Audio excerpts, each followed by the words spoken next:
بسم الله الرحمن الرحیم. السلام علیکم ګران دوستانو امید دی چې ټول جوړ او روغ است. ښه دوستانو، نن در سره د کتاب د درسونو نه یو بل درس شریکوم. نو امید دی دوستانو چې را سره پکې ستړي نشئ. ښه دوستانو، دغلته وایي چې ون لکه څنګه چې پوهیږئ چې په تیر درس کې مو ویلي چې ون یعنی کله. صحیح ده؟ نو دغه ون چې اوس بیا استعمال شوی د دې سره ښکته نورې جملې دي چې مثال دا په خبرو کې موږ تاسې څنګه استعمال کړو. دغلته وایي چې ون کان ایخ کومن. ون یعنی کله، کان یعنی کولی شم، ایخ یعنی زه، کومن یعنی چې راشم. صحیح ده؟ یعنی دا چې دغلته نشته، موږ تاسې پښتو کې دغسې وایو، خو یعنی سیده معنا داسې جوړېږي کله کولی شم چې زه راشم. امید دی دوستانو پوه شوي یئ. ښه، په دغه ځای کې وایي چې ون haben Sie Zeit. ون یعنی کله، هابن یعنی لرئ، زی یعنی تاسې، سایت یعنی وخت. صحیح ده؟ یعنی کله تاسې وخت لرئ. نو امید دی دوستانو پوه شوي یئ. ښه، دغلته وایي چې ون treffen wir uns. ون یعنی کله، treffen یعنی ملاقات وکړو، wir یعنی موږ، uns یعنی د یو بل سره. صحیح ده؟ امید دی دوستانو پوه شوي یئ. یعنی کله موږ او تاسې د یو بل سره ملاقات وکړو. ښه، امید دی دوستانو پوه شوي یئ. اوس دغلته ښکته وایي چې bis ون یعنی تر کله. ښه، نو اوس دغلته وایي چې یا تر څه وخته، یا تر کوم زمانه. صحیح ده؟ نو اوس دغلته د خبرو کې څنګه استعمالیږي؟ دلته وایي چې bis wann muss ich bezahlen. bis یعنی تر، ون یعنی کله، یا تر څه وخته، یا تر کوم زمانه، muss یعنی باید، ich یعنی زه، bezahlen یعنی پرداخت وکم، او یا مثلا د چا هغه در سره مثال پیسې در سره، یا د یو چا بدیکاري، نو ورته چې تر څه وخته باید زه دا تاسو ته تحویل کم، یا تر څه وخته زه باید دا درکم کنه. نو داسې وایي چې bezahlen. مثلا په بانک کې چې ورته واچوئ نو هغه ته هم bezahlen وایي. bis wann muss ich bezahlen. نو امید دی دوستانو پوه شوي یئ. ښه، دغلته وایي چې bis wann muss ich aussehen. bis wann یعنی تر څه وخته، muss یعنی باید، ich یعنی زه، aussehen یعنی دا ځای خالی کمه. یعنی مثلا یو کور کې په کرایه باندې ناست، یا دکان دی په کرایه نیولی، او یا مثلا خپل دی ترېنه وځي چا سره د مثلا څه کور کې دی څه رنګکاري کوي او شی کوي که نه، نو مثلا یو کارخانې یا یو استاد یو چا سره دی خبره وکړه چې دا راته جوړ کړه، مثلا بیا هغه درته وایي صحیح ده زه به راشم دا به جوړ کړم. ته به ورته وایي چې دا زه کله خالي کړمه، تر څه وخته پورې زه دا به خالي کړمه چې مثال تاسې بیا کار شروع کړئ، یا چې په کرایه پکې ناستې. نو هم دې غونډو ته هم دا ویل کېږي چې bis wann muss ich aussehen. یعنی تر څه وخته پورې دا ځای یا دا کور یا دا دکان زه خالي کړم. نو امید دی دوستانو پوه شوي. اوس ښکته راکوزېږو. دغلته وایي چې وی لانګې یعنی څومره اوږد، یا تر څه وخته، یا تر څه مدته. صحیح ده؟ امید ده دوستانو پوه شوي یئ. نو دغلته وایي چې وی لانګې ایست. دغلته د یو که دکاني، که دفتري، که هر یو شی دغلته نوم راځي، بیا دغلته وایي اوفن. مثلا وی لانګې یعنی تر څه وخته، ایست یعنی ده، که دکاني، که هر یو شی دغه نوم اخلي، اوفن یعنی خلاص. یعنی تر څه وخته ده دغه نوم چې بیا دغلته نوم اخلي، بیا وایي چې اوفن یعنی خلاص، یعنی تر څه وخته پورې دغه ځای خلاص ده. امید دی دوستانو پوه شوي یئ. ښه، بیا دغه جواب ده چې دغلته ورته وایي چې von 9 bis 16 Uhr. فون یعنی دغلته دغه فون د معنا ورکوي، یعنی د 9 یعنی 9 بجو نه، 20 یعنی تر 16 Uhr یعنی تر 4 بجو پورې. نو امید دی دوستانو پوه شوي. یعنی د 9 بجو نه تر 4 بجو یا تر 14 بجو پورې خلاص ده. داسې خو خلاص دغلته ورسره نه دی لیکلی، صرف وایي چې von 9 bis 16 Uhr یعنی تر 4 بجو پورې. نو امید دی دوستانو پوه شوي یئ. ښه، دغلته وایي چې wie lange dauert das. wie lange یعنی څومره اوږد، dauert یعنی لکه دا اوږد ټکي ټکي معنا به پرېږدو. wie lange dauert das یعنی څومره وخت غواړي، یا څومره ځنډ وباسي.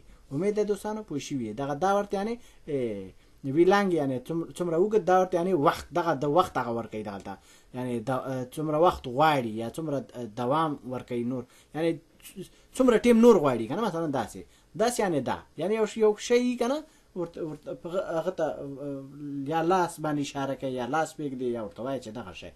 امید دی دوستانو پوه شوي یئ. دغلته وایي چې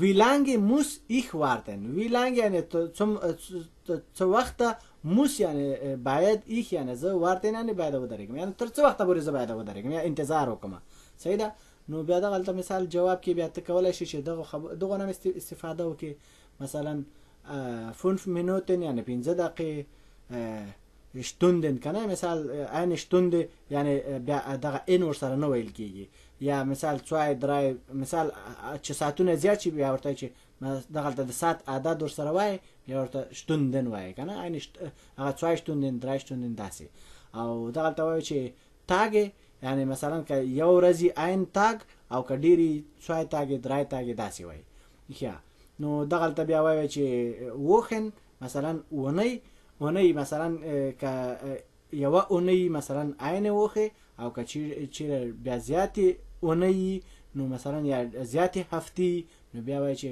2 Wochen 3 Wochen مثلا همداسې پسې ورزیاتېږي ښه امید ده دوستانو په دې پوه شوي دغلته وایي چې Monate یعنی میاشتې صحیح ده Monate یعنی میاشتې نو چې هر څو هغه بیا دغلته عدد هم د دې سره هم همداسې وایي لکه څنګه دغلته په دری کې نه چې لکه دغه یو خو چې دا لکه د زمونږ اساس پښتو سره نه جوړیږي لکه مثلا وایي 5 دقیقه یعنی دا لکه موږ تاسو یو شی چې یو دقیقه چې استعمالو یو دقیقه یا دقیقه خو چې اوس دلته 15 دقیقې دي موږ ورته وایو 15 دقیقې یعنی جمع ده او دلته وایي چې 5 دقیقه نو دلته بیا 15 دقیقې لکه د یو له پښتو کې چې یو استعمالیږي هغسې ده او ساعتها یعنی ساعتونه او روزها یعنی ورځې هفتهها یعنی هفتې ماها یعنی میاشتې امید ده دوستانو پوه شوي اوس ښکته راکوزیږو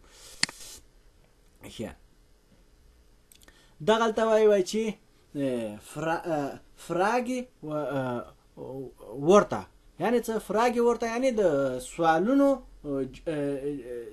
کلمې یا جملې صحیح ده امید ده دوستانو پوه شوي دغلته وایي چې ویر یعنی څوک صحیح ده دغلته وایي چې وس یعنی څه یا څه شی ښه دغلته وایي چې وی یعنی څنګه صحیح ده دغلته وایي چې وروم یا د جرمني خلک یا بعضې نور خلک هم وغوم وایي دغه ار چې ده لکه ما تاسو ته په شروع کې ویلي که دغسې اواز ورکوي که نه نو وروم یا وغوم یعنی ولې صحیح ده دغلته وایي چې و یعنی چیرې صحیح ده یا په کوم ځای کې دغلته وایي چې وی فیل یعنی څومره ښه نو امید ده دوستانو پوه شوي ښه دغلته ښکته وایي چې وی لانګې لکه دا خو مې هم په تېره ویډیو کې درته ویلې یعنی تر څه مدته یا تر څه وخته نو داسې امید ده دوستانو پوه شوي ښه دغلته ده چې ویلخس یعنی څه ویلخه یعنی کم یو ویلخه هم ویلخه یعنی کم یو ویلخه هم کم یو ویلخس هم کم یو نو دوستانو دا د مذکر مؤنث او خنثی پورې خبره ده ویلخه یعنی کم سړی مثلا یو سړی درته وایي هغه ته غږ وکړه ویلخه یعنی کم یو مثلا که یو ښځه یا وړه ماشومه وي نو ویلخې ورته وایي او که بیخي وړکی ماشوم یا مثلا یا داسې شی چې هغه خنثی نو بیا وایي ویلخس نو دغسې د هغه کې دا د ده خاطره درې قسمه دلته لیکل شوي که نه معنا یو ده پښتو کې کم یو کومه او هو همداسې کومه یوه یا کم یو او داسې پارسي کې مغه یو کدام راځي ښه دغلته وایي چې ویم یعنی چاته ښه دلته بیا وایي چې وین یعنی کوم کس ته کوم یو ته صحیح ده نو امید ده دوستانو پوه شوي ښه دوستانو دغه درې جملې به درته په بل را روان درس کې درته ووایم ځکه چې د دې پوره جملې پاتې شوې نو ځکه چې دا د مشخصاتو په باره کې دي نو باقی مانده به مشترک کوم یو ځای چې یو ویډیو ته نه جوړه شي نو امید ده دوستانو د دې درس نه تاسې خپله فایده اخیستي د راتلونکي درسه پورې هم دوستانو په پاک الله باندې سپارم فی الحال د الله په امان او ښې چارې